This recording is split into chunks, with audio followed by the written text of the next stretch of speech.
أعوذ بالله من الشيطان الرجيم بسم الله الرحمن الرحيم يا أيها الذين آمنوا ادخلوا في السلم كافة ولا تتبعوا خطوات الشيطان إنه لكم عدو مبين صدق الله العظيم اللهم صل على محمد وعلى آل محمد كما صليت على إبراهيم وعلى آل إبراهيم إنك حميد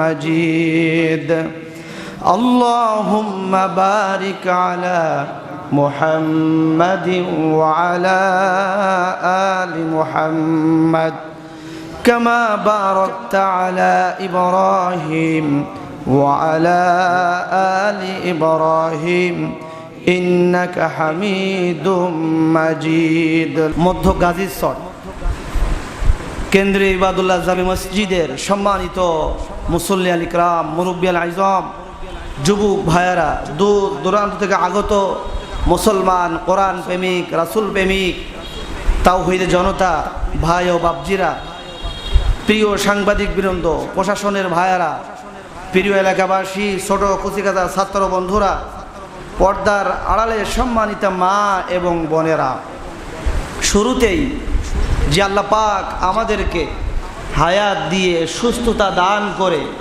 পবিত্র জুমার দিন শাবানের দ্বিতীয় জুমাতে আজান শোনার সাথে সাথে পবিত্র মসজিদে সবার আগে আসার বসার এসে শামিল হওয়ার তৌফিক দিলেন সুযোগ দিলেন ওই আল্লাহ জাল্লে শাআনাহু ওয়া তাআলার দরবারে লাখ কোটি শুকরিয়া আদায় করছি দিল থেকে জবান ছেড়ে দিয়ে আওয়াজ করে বলছি আলহামদুলিল্লাহ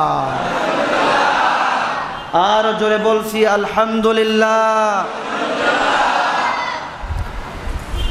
লক্ষ কোটি দুরুদ সালাম বিশ্ব মানবতার মুক্তির দিশারি বিশ্ব মানবতার উত্তম আদর্শ আমাদের নবী বিশ্ব নবী নবী মুহাম্মদুর রাসূলুল্লাহ সাল্লাল্লাহু আলাইহি ওয়াসাল্লামের উপরে মাগফিরাত কামনা করি। পৃথিবীর শুরু থেকে আজকের এই জুমার আগ পর্যন্ত যত মুমিন মুমিনা আমাদের আপনজন আত্মীয় স্বজন যারা অন্ধকার কবরে চলে গেলেন সকলের রুহের মাগফিরাত কামনা করছি। সকলে বলুন আল্লাহুম্মা আমিন। সম্মানিত উপস্থিতি, কোরআনুল কারীম থেকে সূরা বাকারা 208 নম্বর আয়াতে কারিমা আমি আপনাদের মাঝে তেলাওয়াত করেছি। আল্লাহ সুবহানাহু ওয়া তাআলা গোটা বিশ্বের মুসলমানদেরকে, জোরে বলুন কাদেরকে? মুসলমানদেরকে, মুমিনদেরকে তিনি সম্বোধন করে উদ্দেশ্য করে তিনি এই আয়াতে কারিমায় তিনি আমাদেরকে আহ্বান জানিয়েছেন। সূরা বাকারা 2 নম্বর পারা 11 নম্বর পৃষ্ঠা সূরা বাকারা 208 কত নম্বর আয়াত? আল্লাহ পাক বলেন ইয়া আইয়ুহাল্লাযীনা আমানু উদখুলু ফিস সিলমি কাফা ওয়ালা তাত্তাবিউ খুতুওয়াতিশ শাইতান ইন্নাহু লাকুম আদুউম মুবিন। বলুন আল্লাহু আকবার। আল্লাহ পাক বলেন হে পৃথিবীর মানুষ, তোমরা যারা ঈমান এনেছো, জোরে বলুন কি? বিশ্বাসী যারা, তোমরা যারা ঈমান এনেছো, আল্লাহ পাক এবার বলেন উদখুলু ফিস সিলমি কাফা, তোমাদের দায়িত্ব পরিপূর্ণভাবে পূর্ণাঙ্গভাবে তোমরা ইসলামের ভিতরে দাখিল হয়ে যাও, পরিপূর্ণভাবে পূর্ণাঙ্গভাবে তোমরা ইসলামকে মেনে নাও, ইসলামের আইন ও কানুন আদেশ নিষেধ বিধিবিধান তোমরা পরিপূর্ণভাবে মেনে নাও।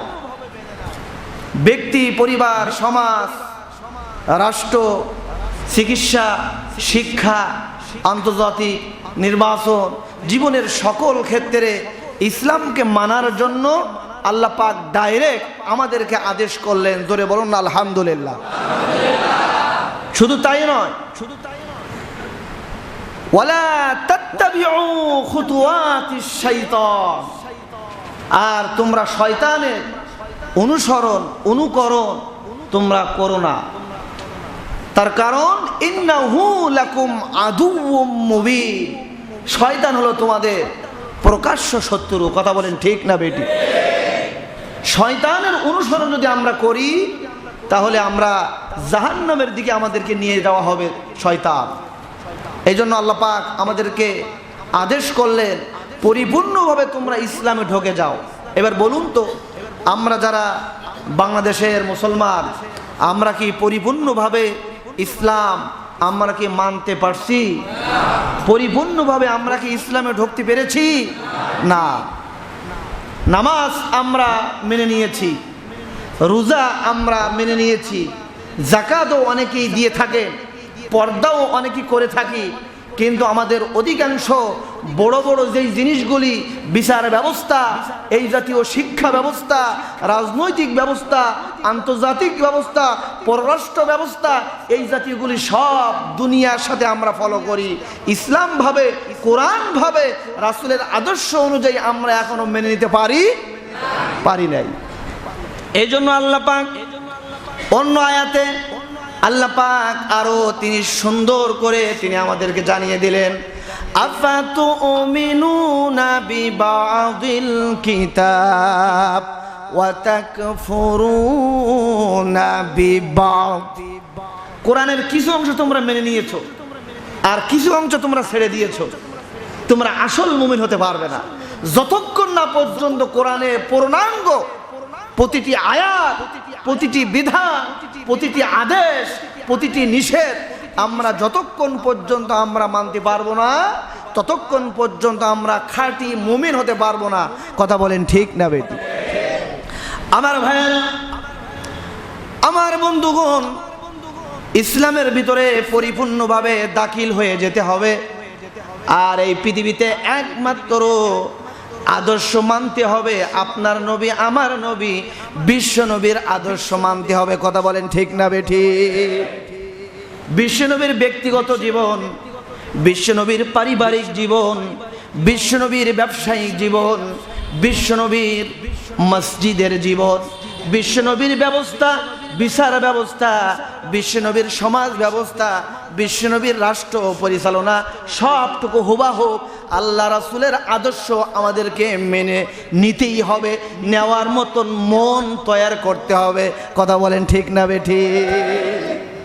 এই জন্য আল্লাহ পাক কোরআনুল কারীমে সূরা বাকারা 3 নম্বর পারা, সূরা ইমরান, জোরে বলেন কোন সূরা? সূরা ইমরানের 31 নম্বর আয়াতে আল্লাহ পাক সমস্ত মুমিনদেরকে, সমস্ত নবীর আশেকদেরকে তিনি জানিয়ে দিলেন, ও নবীর আশেকেরা, তোমরা যদি আমরা আল্লাহকে ভালোবাসতে চাও, নবীকে যদি ভালোবাসতে চাও, তাহলে তোমরা শুরুতেই প্রথমেই আল্লাহ পাক জানিয়ে দেন, কুল ইন কুনতুম তুহিব্বুনাল্লাহ ফাত্তাবিউনি ইউহিব্বুকুমুল্লাহ।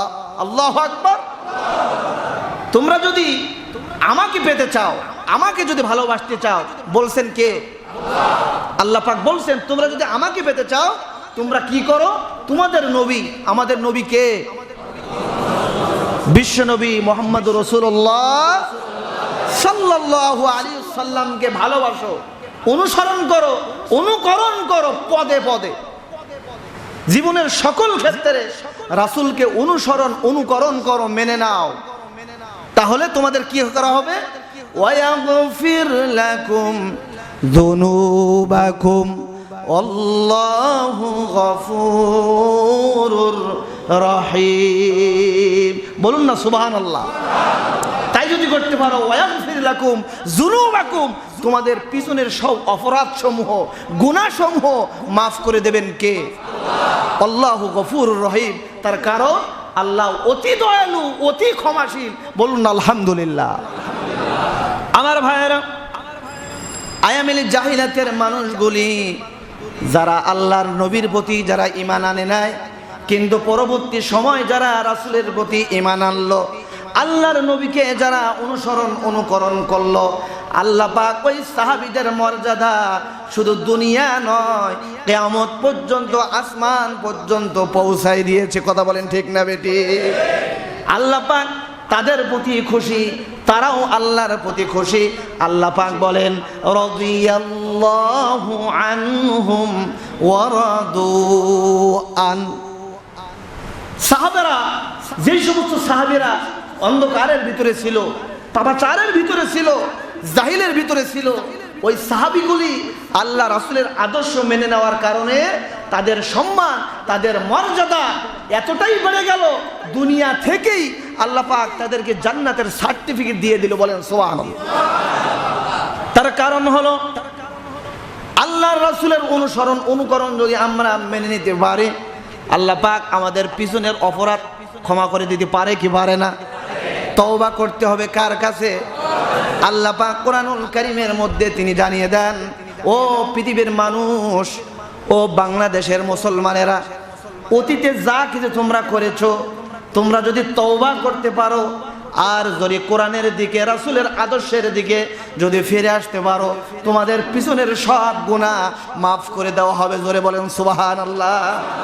তার কারণ আমাদের গুনাহের চেয়ে আল্লাহর রহমত, আল্লাহর করুণা বেশি না কম? আল্লাহ পাক কোরআনুল কারীমের ভিতরে আল্লাহ পাক সূরা জুমার 53 নম্বর আয়াত আল্লাহ পাক বলেন, কুল ইয়া ইবাদিয়াল্লাযীনা আসরাফু আলা আনফুসিহিম লা তাকুনাতু মির রাহমাতিল্লাহ ইন্নাল্লাহা ইয়াগফিরুয যুনুবা জামিআ ইন্নাহু হুয়াল গফুরুর রহিম। জোরে বলুন আলহামদুলিল্লাহ। আল্লাহ পাক বলেন, কুল ইয়া ইবাদিয়াল্লাযীনা আসরাফু আলা আনফুসিহিম, হে পৃথিবীর বান্দা বান্দিরা, তোমরা যদি নিজেদের নফসের প্রতি জুলুম করে ফেলো, গুনাহার পাহাড় সমতুল্য গুনাহ করে ফেলো, তোমরা কিন্তু আমার রহমত, আমার ক্ষমা থেকে তোমরা নিরাশ হয়ো না। কথাটা কার? কিন্তু সে তওবারও কিন্তু নিয়ম কানুন আছে। তওবা করলাম, গুনাহ ছাড়তে পারলাম না, তওবা করলাম, গুনাহ করতেই থাকলাম, ওই তওবাকারীদের গুনাহ আল্লাহ মাফ করবে? তওবা করতে হবে তওবার মতন। সে কথাটাও আল্লাহ পাক কোরআনুল হাকিমের মধ্যে জানিয়ে দিলেন। বলেন না সুবহানাল্লাহ। কিভাবে তওবা করতে হবে? তওবা নাসুহা। জোরে বলুন কি? গুনাহ করলেন, তওবা করলেন, আবার গুনাহ করলেন, চলবে না। আল্লাহ পাক জানিয়ে দিলেন, ইয়া আইয়ুহাল্লাযীনা আমানু তুবু ইলাল্লাহি তাওবাতান নাসুহা। তওবা নাসুহা করো। যে তওবা নাসুহা, একবার তওবা করার পর ওই গুনার জীবনেও করা যাবে না, অনুতপ্ত হতে হবে, আর ওই গুনার ধারে কাছেও যাওয়া যাবে না।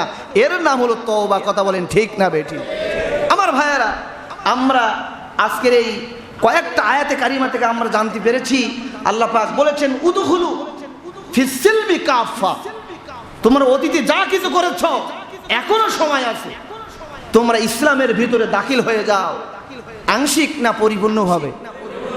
পূর্ণাঙ্গভাবে, সম্পূর্ণভাবে। আমরা মসজিদে আল্লাহর আইন মানি কি মানি না?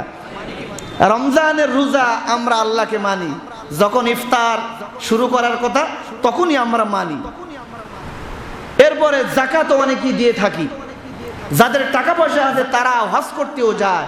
কিন্তু বলুন তো, আমরা স্বাধীনতার পর থেকে এই দেশে বিচার ব্যবস্থায় আমরা আল্লাহর আইন কি মেনে নিতে পেরেছি? আল্লাহর কসম, যদি বিচার ব্যবস্থায় আমরা আল্লাহর আইনকে মেনে নিতাম, তাহলে এই দেশে বারবার ধর্ষণ, হত্যা, এই জাতীয় নির্যাতন আর হতো না। কথা বলেন ঠিক না? এই দেশে হত্যা, নির্মমভাবে হত্যা চলতেই আছে। হত্যা আর বন্ধ হয় না, চুরি বন্ধ হয় না, ডাকাতি বন্ধ হয় না, ধর্ষণ বন্ধ হয় না। তার কারণ কি? বিচার সঠিকভাবে হয় না, কোরআন দিয়ে বিচার করা হয় না। বিচারের তদন্ত করতে করতে 2 বছর, 5 বছর, 10 বছর হয়ে যায়, এখনো বিচারের রায় হয় না, পুরাণ হয়ে যায়, ফাইলগুলি দূরে সরে যায়, আবার অপরাধ হয়। কথা বলেন ঠিক না? আমার বন্ধুগণ, আপনারা দেখেছেন গত কয়েক সপ্তাহ আগে ফেনীর সোনাগাজীতে নুসরাত জাহান, এবার আলিম পরীক্ষার্থী ছিল। একজন ছাত্রী সামান্য ত্রুটি হওয়ার কারণে তাকে এমনভাবে নির্মমভাবে হত্যা করা হলো, ছাদের উপরে নিয়ে কেরোসিন ঢেলে এরপরে তাকে আগুন ধরিয়ে দিল। মেডিকেল রিপোর্ট দিল যে তার শরীরের ভিতরে শতকরা 80% জায়গা পুড়ে দগ্ধ হয়ে নষ্ট হয়ে গেছে। এরপরে বিছানায় কয়েকদিন কাতর হতে হতে এরপরে শহীদ হয়ে গেল। আলহামদুলিল্লাহ, আমরা দেখতে পেয়েছি মাননীয় প্রধানমন্ত্রী নিজেই এই বিষয়টা তদারকি করার জন্য আদেশ করেছেন। অচিরেই আমরা দেখতে পেয়েছি মূল হোতা যারা, অপরাধী যারা, তারা গ্রেফতার হয়েছে। কিন্তু এই গ্রেফতার পর্যন্তই শেষ করলে হবে না। আমরা দেখতে চাই, এদের জনগণ দেখতে চায়, গোটা বাংলাদেশের দল মত নির্বিশেষে সবাই দেখতে চায়, এদেরকে দৃষ্টান্তমূলক এদেরকে শাস্তি চায়। কথা বলেন ঠিক না বেটি? আর সেই শাস্তি, সেই বিচার যদি কোরআন দিয়ে করা হতো, সেই বিচার যদি আল্লাহ রাসূলের তরিকা দিয়ে যদি করা হতো, এই দেশে হত্যা, বারবার ধর্ষণ আর হতো না। কথা বলেন ঠিক না বেটি? বিচারের নামে অনেক সময় দেখা যায় বিচারগুলি নষ্ট হয়ে যায়। সাগর রুনি হত্যা এখনো পর্যন্ত হয় নাই। এরপরে খাদিজা, তাকে মারা হলো। এরপরে তনু হত্যা, এই জাতীয় হত্যা, এই জাতীয় ধর্ষণ বাংলাদেশে হতেই আছে। কিন্তু ধর্ষণ তো বন্ধ হয় না, অপরাধ বন্ধ হয় না, মামলা, এরপরে হত্যা বন্ধ হয় না। তার কারণ কি? যেভাবে এই নুসরাতকে হত্যা করা হয়েছিল, সাথে সাথে গ্রেফতার করে তাদেরকে যদি বাইতুল মুকাররমের মসজিদের সামনে কোরআন দিয়ে যদি বিচার করা হতো, তাহলে এই দেশে আর এই জাতীয় বড় বড় অপরাধ আর সংঘটিত ঘটনা। কথা বলেন ঠিক না বেটি? আমরা হৃদয়ের সমস্ত ঘৃণাকে প্রকাশ করে আমরা জানাই দিতে চাই, এই আসামি যারাই হয় না কেন, শিক্ষা প্রতিষ্ঠানের অধ্যক্ষ আর এই সাথে যারাই জড়িত আছে, যেই দলের হও না কেন, এই জাতীয় নির্লজ্জ, এই জাতীয় অপরাধদেরকে খুঁজে খুঁজে বের করে তাদেরকে শাস্তি আমরা চাই কি চাই না? কথা বলেন, চাই কি চাই না? গ্রামে গঞ্জে, শহরে, বন্দরে, মাদ্রাসা, স্কুল, কলেজে এই জাতীয় নির্মমানের মনস্কে যাদের আছে, অধ্যক্ষ হোক, প্রিন্সিপাল হোক, শিক্ষক হোক, নেতা হোক, কর্মী হোক, যেই হোক না কেন, এই জাতীয় চরিত্রবান যারা আছে তাদেরকে আইনে আওতায় এনে তাদেরকে কোরআন অনুযায়ী আমরা বিচার চাই। কথা বলেন ঠিক না বেটি? যারা পরিমাণ তাদেরকে ছাড় দেওয়া হবে না। আল্লাহর কোরআন বিচার তিনি করেছেন, আল্লাহর রাসূল ইনসাফভাবে তিনি বিচার করেছেন, কারোর প্রতি জুলুম করে নাই, কারোর প্রতি ছাড় দেয় নাই। কিন্তু আমাদের দেশে বিচারটা সঠিকভাবে করা হয় না। কোরআন বাদ দিয়ে, মানুষের তৈরি কথা সংবিধান দিয়ে যদি বিচার করা হয়, কিয়ামত পর্যন্ত ওই দেশের, ওই জনপদের মানুষগুলি ইনসাফভাবে 100% ইনসাফ বিচার পাবে না। কথাটা কার? আমার ভাইয়েরা, সমস্ত আদালতগুলোর দিকে তাকান। বিচারের রায় যখন হয়ে যায়, তদারকি হওয়ার পরে বিচারের রায় যখন দিয়ে দেয়, 2টা গ্রুপ আদালতের গেট দিয়ে বের হয়ে যায়। একটা গ্রুপের চোখ দিয়ে পানি ঝরতে থাকে, ইনসাফ বিচার পায় নাই, আর অপর গ্রুপের ঠোঁট দিয়ে হাসি বের হতে থাকে। এরকম আছে না নাই? এখান থেকে আমরা বুঝতে পারি এই দুনিয়াতে আল্লাহর কোরআনবিহীন অন্য কোনো সংবিধান অনুযায়ী 100% ইনসাফ বিচার হতে পারে না। কিন্তু আল্লাহর নবী, বিশ্ব নবী, তিনি কোরআন দিয়ে বিচার করেছেন। ওয়ামান হাকামা বিহি আদালা, কোরআন থেকে যারা বিচার করবে তাদের বিচার ইনসাফ হবে, তাদের বিচার পরিপূর্ণ হবে, তাদের বিচার জাস্টিস, সুবিচার, ন্যায় বিচার, ইনসাফ বিচার হবে। কোরআনের বিচারগুলি সকলেই মেনে নেবে। সমাজের ভিতরে আর অশ্লীল, অন্যায়, পাপাচার, ধর্ষণ, হত্যা এই জাতীয় অপরাধ আর হবে না। সমাজগুলি সব সোনালী সমাজ হয়ে যাবে। বলেন সুবহানাল্লাহ। আল্লাহ রাসূলের আদালতে একবার এক বিচার আসলো। ধনাঢ্য ব্যক্তির একজন মেয়ে চুরি করেছে। কি করেছে? ধনাঢ্য ব্যক্তির, কুরাইশ বংশের একজন মেয়ে, মহিলা চুরি করেছে। আর চুরি করার শাস্তি, কোরআনের বিধান কি?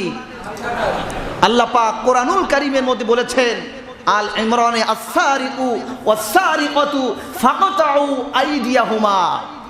চোর পুরুষ হোক নারী হোক, দুই একটা চোরকে হাত কেটে দাও, দেখবা বাংলাদেশে আর চোর থাকবে। এখন আমরা চোরের হাত কাটা তো দূরের কথা, চোরের বিচার তো দূরের কথা, যারা বিচার করবে তারা বড় বড় চোর হয়ে বসে আছে না না? আমার বন্ধুগণ, আল্লাহ রাসূলের ওই আদালতে একজন ধনাঢ্য ব্যক্তির মেয়ে, কুরাইশ বংশের মেয়ে চুরি করেছে। আল্লাহ রাসূল তো কোরআন অনুযায়ী ফায়সালা করে দেবে, তার হাত তো কাটা হবে। কি করা যায়? মানুষগুলি, সাহাবীগুলি আল্লাহ রাসূলের অন্যতম একজন সাহাবী উসামা বিন জায়েদের কাছে আসলেন। অনেকগুলি সাহাবী এসে বলছে, ও উসামা বিন জায়েদ, আল্লাহ রাসূল তোমাকে অত্যন্ত বিশ্বাস করে, তোমাকে ভালোবাসে, তোমার কাছে আমরা এসেছি, তুমি আল্লাহ রাসূলের কাছে যাও, একটু আবেদন করো, এই বিচারটা একটু নরমাল করে দাও, এই বিচারটা একটু সহজ করে দাও, এই মেয়েটার হাত যেন না কাটা যায়। জায়েদ, উসামা বিন জায়েদ আল্লাহ রাসূলের কাছে গিয়ে তিনি আরজ করলেন, আবেদন করলেন, হে আল্লাহ রাসূল, বিচারটা একটু সহজ করে দেন, বিচারটা একটু নরমাল করে দেন। আল্লাহর রাসূল সাথে সাথে মিম্বারে দাঁড়িয়ে বলছে, ও আমার সাহাবীরা,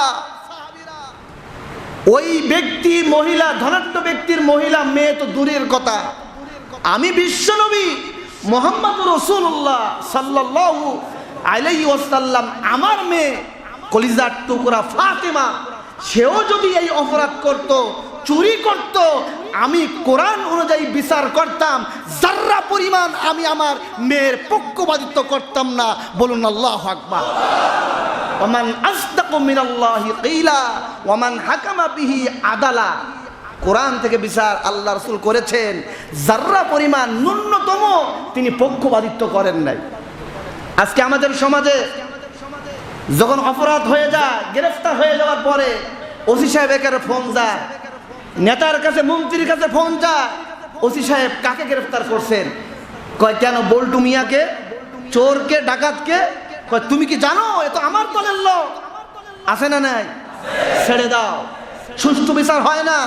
এই জন্য এই বাংলাদেশের জনগণ এই জাতীয় নুসরাত হত্যা, তনু হত্যা, খাদিজা হত্যা, এই জাতীয় হত্যা আর দেখতে চায় না, ধর্ষণ দেখতে চায় না। এই জন্য আসুন, কোরআনের মন মানসিকতা, দলমত নির্বিশেষে মুসলমানগুলি কোরআনের আইন মেনে নেওয়ার দরকার আছে না না? স্বাধীনতার পর থেকে আজ পর্যন্ত যতগুলি বিচারক আসছে, যতগুলি রাষ্ট্রপতি, প্রধানমন্ত্রী, বেশিরভাগ মুসলমানের সন্তান। কথা বলেন ঠিক না বেটি? কিন্তু কোরআনের বিচার আমরা মেনে নিতে পারলাম না। এই যে আপনাদের ঢাকা শহরে মসজিদে নামাজ হয়ে যাওয়ার পর সমস্ত মসজিদগুলা বড় বড় তালা লাগাই দেওয়া হয়, আছে না নাই? কেন? শহরের মসজিদ, গ্রাম থেকে একজন মুসাফির এসেছে নামাজ পড়ার জন্য, নামাজ পায় নাই, কিন্তু এসে দেখে মসজিদে তালা, কিভাবে নামাজ পড়বে? সে যদি প্রশ্ন করে মুয়াজ্জিন সাহেব অথবা মসজিদের ম্যানেজিং কমিটি ভাইদের, ও সম্মানিত মুয়াজ্জিন সাহেব, ও ম্যানেজিং কমিটির ভাইয়েরা, আমি তো মুসাফির মানুষ, আমি তো নামাজ পড়বো, কিন্তু মসজিদে তালা কেন? আমার ভাইয়েরা, মুয়াজ্জিন সাহেব, মসজিদ কমিটির, ম্যানেজিং কমিটির ভাইয়েরা তারা বলবে, ও ও মুসাফির ভাই, নামাজের পরে মসজিদ যদি তালা লাগানো হয়, তালা যদি ঝুলানো না হয়, তাহলে চোর বাটপার হিরুমসি মসজিদের ভিতরে ঢুকবে, মসজিদের মাইক, মসজিদের ফ্যান, মসজিদের সব আসবাবপত্র সব চুরি করে বিদায় হবে। কথা বলেন ঠিক না বেঠিক? এই জন্য মসজিদে তালা। শুধু তাই নয়, রাতের বেলায় আপনি যখন বাড়িতে ঘুমান, বাড়ির চতুর্দিক থেকে আপনি তালা লাগাই ঘুমান। তার কারণ কি? জীবনের কোনো নিরাপত্তা নাই, সম্পদের কোনো নিরাপত্তা নাই, আসবাবপত্রের দোকানের মালের কোনো নিরাপত্তা নাই। আমার ভাইরা, কোরআন অনুযায়ী যদি আমরা বিচার করতাম আর কোরআনের আদেশ, কোরআনের নিষেধ, ইসলাম যদি আমরা পূর্ণাঙ্গভাবে মেনে নিতাম, তাহলে এই সমাজের চোরগুলি সকলেই আল্লাহর ওলিতে পরিণত হয়ে যেত। কথা বলেন ঠিক না বেঠে? সব চোরগুলি, দুই একটা চোরকে যদি বিচার করা হতো কোরআন অনুযায়ী, আর ওই চোরগুলি আর চোর হতো না, চোরগুলি সব আল্লাহর ওলিতে পরিণত হয়ে যেত। কিন্তু দিন দিন চোর বাড়ছে না কমছে? দিন দিন ধর্ষণকারী বাড়ছে না কমছে? দিন দিন হত্যাকারী বাড়ছে না কমছে? ডাকাত, সন্ত্রাস, এই জাতীয় মানুষগুলো, অপরাধ সমূহ দিন দিন বেড়েই চলছে। তার কারণ তারা জানে যদি আটকিয়ে যায়, গ্রেফতার হয়ে যায়, যে কোনো কারণে কয়েক বছর জেল খেটে আবার বের হয়ে যাওয়া যাবে, পার পাওয়া যাবে।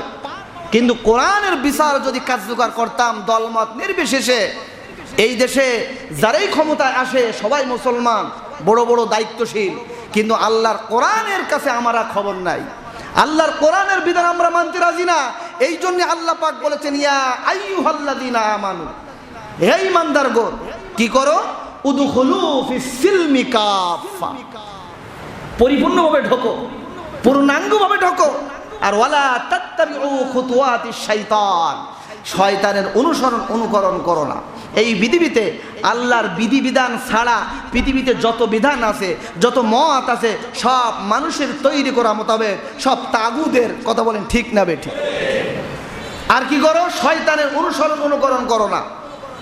আমরা ইসলাম মানি, নামাজ পড়ি, রোজা রাখি, হজ করি, পর্দা করি, কিন্তু শয়তানের অনুসরণ অনুকরণ আমাদের ভিতরে আছে না নাই? সমাজের ভিতরে আছে না নাই?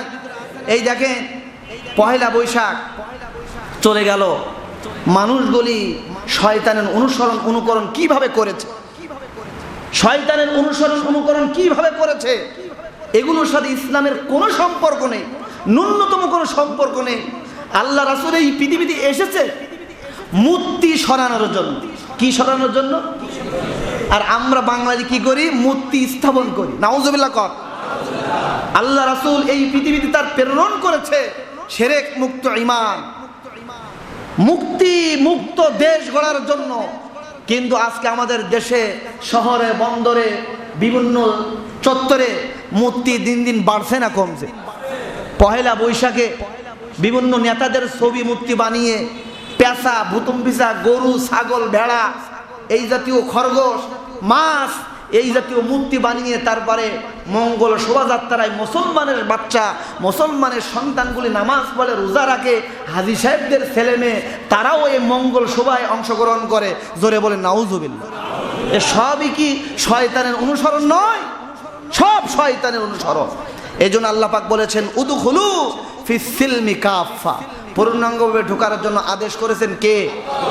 আল্লাহ পাক। এই জন্য আসুন, আমরা যদি বাংলাদেশের শতকরা 90% মুসলমানের দরকার নেই, 51% মুসলমান যদি কোরআন জীবনের ব্যক্তি, পরিবার, সমাজ, রাষ্ট্রে, বিচার ব্যবস্থায় সকল জায়গার মানার মাদ্দা যদি তৈরি করতে পারি আর যদি বাস্তবায়ন করতে পারি, এই দেশে হত্যা, খুন, ঘুম, এরপরে ধর্ষণ, নির্যাতন, নারী নির্যাতন, এই জাতীয় সুদ, ঘুষ সব বন্ধ হয়ে যাবে। কথা বলেন ঠিক না বেটি? আমার ভাইয়েরা, আসুন আমরা কোরআনের ছায়াতলে আসি। আল্লাহ পাক সকলকে দল মত নির্বিশেষে কোরআনের ছায়াতলে এসে কোরআনের পূর্ণাঙ্গ বিধিবিধান মেনে জীবন যাপন করে আল্লাহর খাঁটি গোলাম হয়ে জীবন যাপন করে বিদায় হওয়ার তৌফিক দান করেন। জোরে বলেন আমিন।